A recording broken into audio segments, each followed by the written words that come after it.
Good morning children. இன்னைக்கு NEET based question தான். Alkali metals and alkaline earth metals நிறைய, அதாவது ஈஸி சாப்டர்ஸ். இதை கொஞ்சம் அண்டர்ஸ்டாண்ட் பண்ணிக்கிட்டா ஈஸியாக மார்க் வாங்கிடலாம் நம்ம. அதனால தான் இன்றைக்கி இதை எடுத்துக்கிட்டேன். ஃபஸ்ட்டு ப்ராப்பர்ட்டி பேசிக் கேரக்டர்.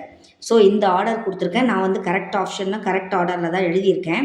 இதை நான் எப்படி எழுதுனேன்னு சொல்கிறேன் பாருங்கள். Magnesium oxide, strontium oxide, potassium oxide, caesium oxide increasing ஆர்டரில் எழுதியிருக்கேன்.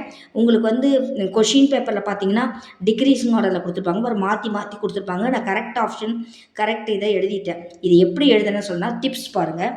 எலக்ட்ரோ பாசிட்டிவ் கேரக்டர் இன்க்ரீஸ் ஆச்சுன்னா பேசிக் கேரக்டர் இன்க்ரீஸ் ஆகும். இது உங்களுக்கு அவ்வளோவா புரியாது, பட் இது புரியும். அட்டாமிக் சைஸ் இன்க்ரீஸ் ஆச்சுன்னா பேசிக் கேரக்டர் இன்க்ரீஸ் ஆகும்.